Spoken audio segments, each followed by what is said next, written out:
Hello dear viewers, today और topic is transport in plants. पौधों के अंदर मुख्तलिफ मिनरल्स की ट्रांसपोर्ट किस तरीके से होती है। आपने देखा होगा कि कुछ प्लांट बहुत ही छोटे होते हैं साइज़ में और कुछ प्लांट बहुत ही बड़े होते हैं। ये ऐसा क्यों होता है? क्या पौधों को भी जो है वो मुख्तलिफ मटेरियल्स की ट्रांसपोर्ट के लिए पंप की ज़रूरत होती है? जिस तरीके से इंसानों के अंदर हार्ट होती है या ब्लड सर्कुलेटरी सिस्टम मौजूद होता है चीज़ों की ट्रांसपोर्ट के लिए, क्या पौधों के अंदर भी ऐसी कोई पाइप या ऐसा कोई आर्गन मौजूद है जो ट्रांसपोर्ट कराता है मुख्तलिफ चीज़ों की?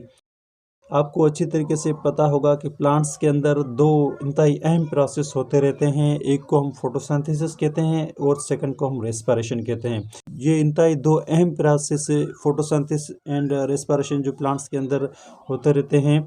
इन प्रोसेस के लिए पौधों को फूड और वाटर की नीड होती है, रिक्वायर होती है। प्लांट्स को कंटिन्यूसली पौधों को इस प्रोसेस के लिए जो है वो पानी और फूड चाहिए। तो ये प्रोसेस पूरा किस तरीके से मेंटेन होता है, तो ये सारी चीज़ें आज हम इस टॉपिक के अंदर डिस्कस करेंगे। ट्रांसपोर्ट से मुराद है, ट्रांसपोर्ट हम कह सकते हैं the movement of water, nutrients and other essential substance within the plant tissue. Plants के अंदर किसकी होती है? वाटर की होती है, नाइट्रेंट्स की होती है और जो इंतहाई अहम एसेंशियल जो सब्सटेंस होती है उसकी ट्रांसपोर्ट होती है प्लांट्स के अंदर।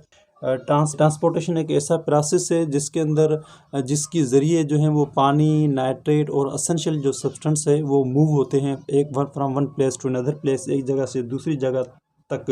तो इस तरह की प्रोसेस को जो है हम ट्रांसपोर्टेशन कहते हैं। जाइलम और फ्लोएम ये दो टिश्यू हैं जो जिम्मेदार होते हैं ट्रांसपोर्ट करवाने में।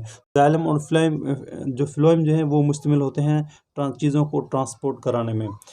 जाइलम पानी और मिनरल्स को ट्रांसपोर्ट करता है रूट से लीव्स के तरफ स्टीम के ज़रिए, जबकि फ्लोएम जो है वो शुगर मालिक्यूल वो लीव्स से प्लांट्स के और हिस्सों तक पहुंचाता है ताकि उसके अंदर ग्रोथ हो सके और उसे एनर्जी मिल सके। तो उसके लिए ये पूरा जो ट्रांसपोर्ट प्लांट्स के अंदर होती है, प्लांट्स के अंदर जो भी ट्रांसपोर्टेशन होती है, जिस भी चीज़ों की ट्रांसपोर्ट होती है, ये दो टिश्यू कराते हैं जिसे हम जाइलम टिश्यू कहते हैं और एक को हम फ्लोएम टिश्यू कहते हैं। जो जाइलम टिश्यू होता है वाटर और मिनरल्स जो हैं वो रूट से पौधे के और हिस्सों तक, रूट से लीव्स और स्टीम तक पहुंचाते हैं, और जबकि फ्लोएम जो होता है वो शुगर मालिक्यूल जो शुगर मालिक्यूल होती है उसको लीव से पौधे के और हिस्सों तक पहुंचाता है ताकि वो ग्रोथ कर सके या उसके अंदर जो है वो एनर्जी उसे मिल सके। पानी पौधे के अंदर उसकी जड़ों के ज़रिए दाखिल होता है। पानी पौधों को उसकी जड़ों से मिलता है। पानी दाखिल होता है एक पौधे के अंदर उसके जड़ों के ज़रिए। रूट के अंदर जो पानी की एब्जॉर्प्शन होती है वो रूट हेयर्स की वजह से होती है, और रूट हेयर्स बहुत ही ज़्यादा तादाद के अंदर में मौजूद होती है, बहुत ही माइक्रोस्कोपिक टिनी होती है जो रूट सेल्स की बैरोनिस सरफेस पर ये मौजूद होती है, जो बहुत ही बड़ा एरिया लेती है ताकि वो पानी को एब्जॉर्ब कर सके। रूट्स जो ज़मीन से पानी लेती है वो ऑस्मोसिस प्रोसेस के ज़रिए लेती है। जो ऑस्मोसिस प्रोसेस है उसके ज़रिए जो है रूट्स हेयर या रूट्स जो होती हैं वो ज़मीन से पानी लेती है। और आपको पता है कि ऑस्मोसिस एक ऐसा प्रोसेस है जिसमें मॉलिक्यूल्स की मूवमेंट होती है हायर कंसंट्रेशन से लोअर कंसंट्रेशन के तरफ सेमी परमिएबल मेम्ब्रेन के ज़रिए। तो हम कह सकते हैं कि ऑस्मोसिस एक ऐसा प्रोसेस है जिसमें से मॉलिक्यूल की मूवमेंट होती है ज़्यादा से कम की तरफ। ज़्यादा मीन्स के ज़मीन के अंदर पानी ज़्यादा होता है तो वहाँ से कम की तरफ आता है। कम कहाँ पर?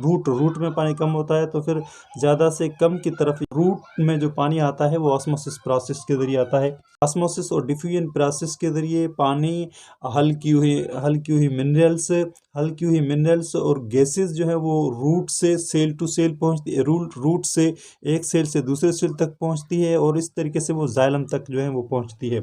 फिर वहां से जाइलम जो है इसको लेके जाता है प्लांट्स के और हिस्सों। जाइलम पानी को, गैसेस को और डिजॉल्व नाइट्रेट्स को जाइलम से पौधे के और हिस्सों तक पहुंचाता है। वो भी एक फोर्स के ज़रिए पहुंचाता है। उसके ज़रिए भी उसको जाइलम को दो तरह की फोर्स की ज़रूरत होती है, और वो जो फोर्स होती है एक को हम रूट प्रेशर कहते हैं और दूसरी फोर्स को हम ट्रांसपायरेशन पुल कहते हैं। तो ये दो फोर्स होती हैं जिसकी मौजूदगी में, जिसकी हेल्प से जो जाइलम जो है वो सारे प्लांट्स के मुख्तलिफ हिस्सों तक रूट प्रेशर ये एक ऐसा फोर्स है जो जाइलम के अंदर होता है, जिसकी मौजूदगी में पानी और जो डिज़ोल्व मिनरल्स होते हैं वो जो है वो ऊपर आते हैं, वो जड़ों से जाइलम की तरफ आते हैं। जाइलम जो होता है वो पानी को पुशअप करता है ऊपर की तरफ प्लांट्स के और हिस्सों तक। सेकंड जो फोर्स है जो इंतहाई ज़रूरी होती है, ट्रांसपायरेशन पुल कहते हैं। बड़े पौधों के अंदर जो ट्रांसपोर्ट पुल होती है उसकी वजह से पानी जाइलम तक पहुंचता है। ट्रांसपायरेशन जो पौधों के अंदर होती है वो आपको पता है कि लीव्स के अंदर ही एरियल पार्ट जो प्लांट्स का होता है वो लीव्स होते हैं, तो लीव्स के अंदर ही ये ट्रांसपोरेशन होता है। और जब ट्रांसपोरेशन होती है तो पानी वहाँ पर जब लीव्स में पानी बहुत ही कम शॉर्टेज हो जाती है, क्योंकि ट्रांसपोरेशन से मुसलसल पानी जो है वो एवापोरेट होता रहता है। जब मुसलसल पानी एवापोरेट होता रहता है ट्रांसपायरेशन की वजह से, तो वहाँ पर जो लीव्स में पानी कम हो जाता है, तो फिर वहाँ से वो जाइलम जो है वो वहाँ तक लीव्स से फिर जाइलम जो है वो लीव को पानी पहुंचाता है, वो भी ऑस्मोसिस प्रोसेस के ज़रिए पहुंचाता है। और ऑस्मोसिस की डेफिनेशन हम पहले भी पढ़ के आए हैं। ये एक ऐसी मूवमेंट है मॉलिक्यूल की जिसमें से जो मॉलिक्यूल मूव होते हैं हायर से लोअर की तरफ सेमी परमिएबल मेम्ब्रेन के ज़रिए। तो इस तरह की के ये पूरा जो ट्रांसपोर्ट इन प्लांट्स के अंदर जो है वो होता है।